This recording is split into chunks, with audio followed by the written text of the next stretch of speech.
So this is Stirling Castle.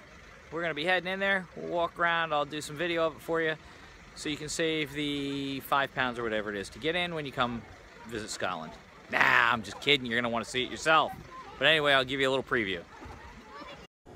Welcome to Stirling Castle. This spectacular royal castle stands on a high volcanic crag, dominating the plains below. An ancient site with an obscure ancestral past, it occupied the most important strategic location in the country. No wonder it was said that to hold Stirling was to hold Scotland. Entering from the parking lot facilities, which I don't believe were built in the 12th century, you walk through into a section that is the courtyard where you would get your tickets. Seen here, you come straight through and get in line. Then, after you pay your £15, it's time for you to set out on your adventure. Now, Ben typically doesn't walk this fast, but I told him I didn't have that much battery power left in my camera and he'd have to hustle it along. As you can see, he was pretty cooperative, and you get to see the outside of the castle as we come into the courtyard. The gold building you're looking at is called the Great Hall, and that was built for James IV around 1503. As we take a panoramic around the courtyard here, you can see the rest of the structure and some scaffolding that's only been there since the 1800s. Here's where the cannons are lined up, which are actually over top of the kitchens. Up in front here, you can see the cannons, and here's the view of the area they would be firing upon as the invading armies come down through the plains. After a quick stop off to get another view of the castle from the outside, we head in to look at the inner courtyard. Again, I ask everybody to hustle it along because I'm really running out of battery power at this point in time. So here we are entering in to the inner courtyard of Stirling Castle. This is the Great Hall, looking at it from the entrance side that we'll be going through.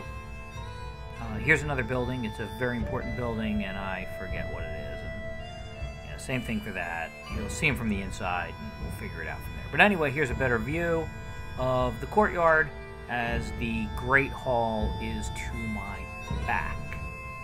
So we're going to head in and take a look at the Great Hall now. Entering the Great Hall requires going through this door, and there's really nothing special about going through this door, but it does get you into the Great Hall. And ladies and gentlemen, here is the Great Hall. As you can see, there are chairs stacked up. There's going to be a special event there tonight. They also run it for weddings, so if you're interested in having an event there, make sure you call them. Look the phone number up online because I don't know it. But in the back, this is where the minstrel players would play all the music for the events. Because minstrel players need jobs, now they just use CDs. Maybe even thumb drives, I don't know. Up front, you'll notice all the windows. That's to illuminate the area where all the royalty is. That just makes them stand out more than the rest of the crowd there. Notice the curtains in that corner. That's to hide a staircase so that when the royals walk in, they start the party, because the party don't start till the royals walk in. Leaving the Great Hall, the next building we're entering is the Chapel Royal. The new chapel was built in 1594 by James VI for the baptism of his first son, Prince Henry. This was the last great royal building to be erected in the castle. It's also one of the first Protestant kirks to be built in Scotland. An interesting piece of trivia about this building is that it was required to be built within 6 months, and it was built in 6 months and 1 week.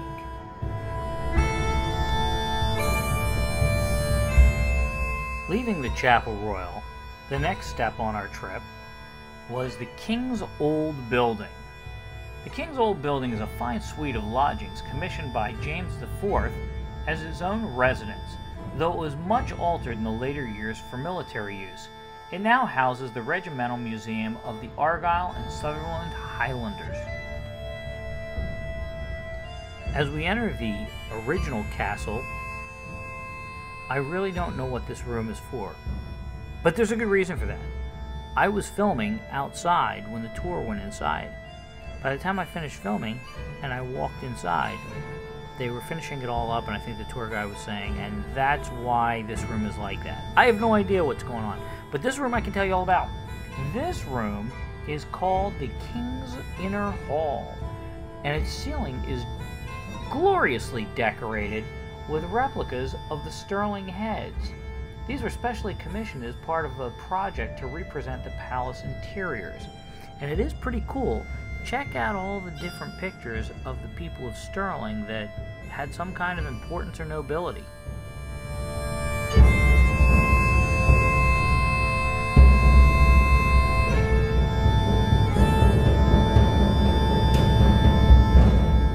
Leaving the King's Inner Hall, you walk down a hallway, and those windows on the right will show you the courtyard that we were just in a little while ago.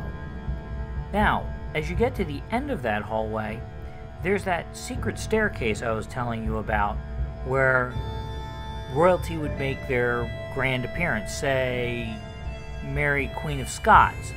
So she'd shoot down this stairway right here, come out from behind a curtain, and then the trumpets would play, and bam, in front of their adoring fans, the party would begin. In fact, to find out more information about that, look, there's a plaque.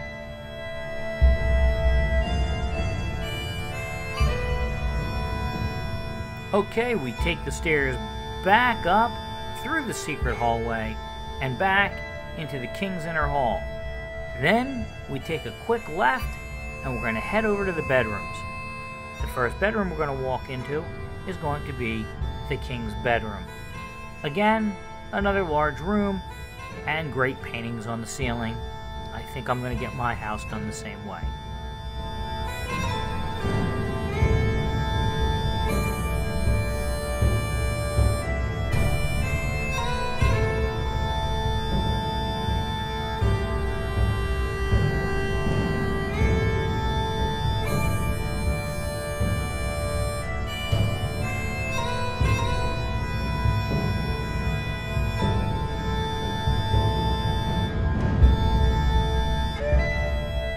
After reading the plaque all about the King's Bedchamber, we head off over into the Queen's Bedchamber.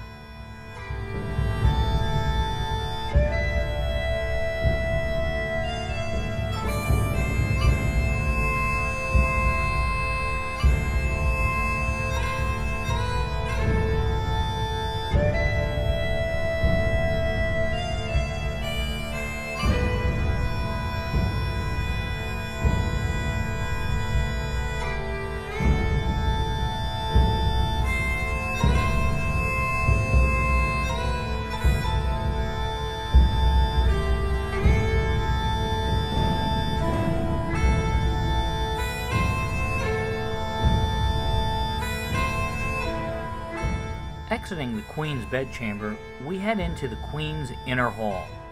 This is a room that has a phenomenal set of tapestries on it, and of course the ceiling, again, is painted, this time like a Rorschach test.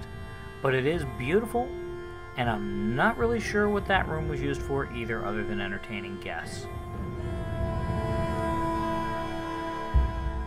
As we exit the Queen's Inner Hall, we step into the next room, which again, I wasn't really listening to the guide because I was busy taking pictures and videos, so I missed what this room's for. But it is a really cool room, and you should take a look around it because it is really cool. So that's all I got on this room.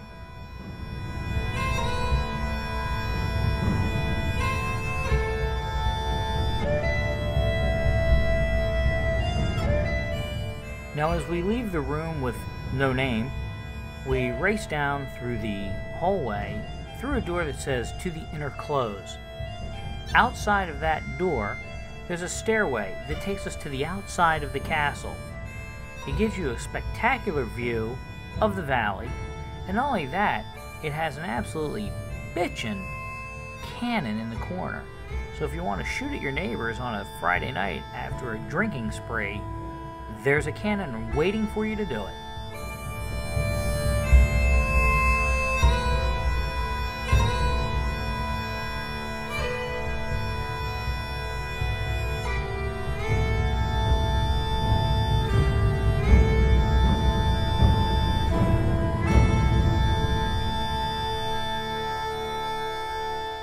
Viewing from the backside of the castle, you can see that the chance of an invasion is going to be nil.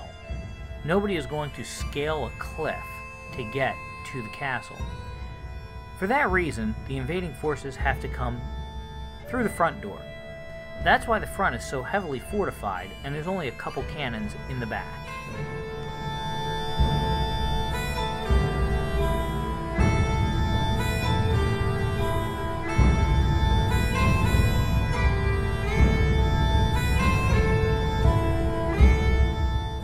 Two things come to mind. Don't you think this guy would have practiced this before presenting this idea? And second, has anybody ever seen a chicken fly very far? As we race down the very long hallway back into the courtyard, we're now going to head down and see the kitchens underneath those cannons.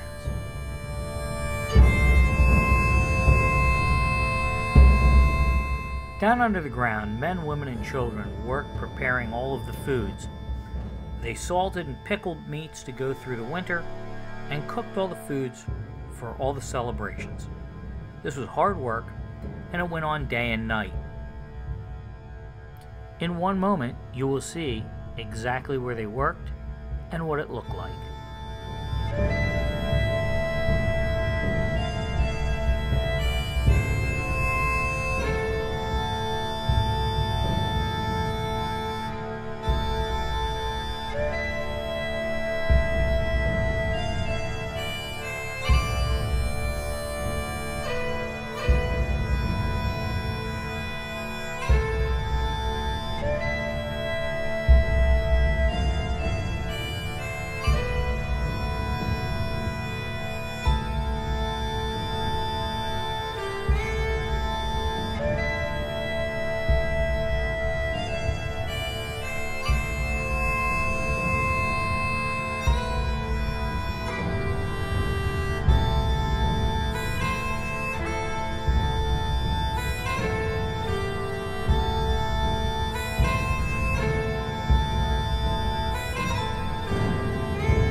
Bread was a very important staple to the residents of the castle.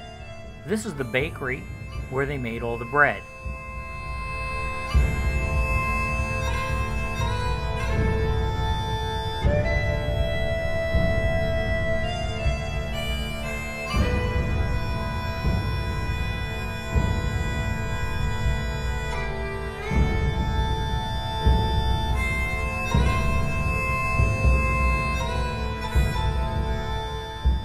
After leaving the bakery, we went to the final leg of our tour. We stopped by the North Gate to see some more spectacular views from the castle walls. The North Gate is the oldest part of Stirling Castle's structure.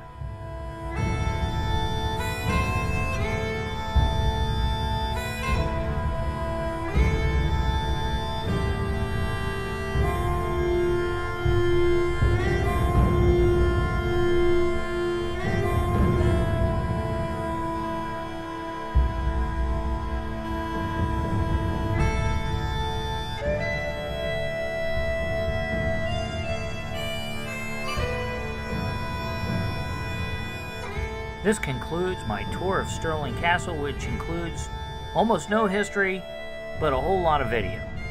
So if you really want to find out about Stirling Castle, I recommend you get on a plane and come to Scotland. You won't regret it.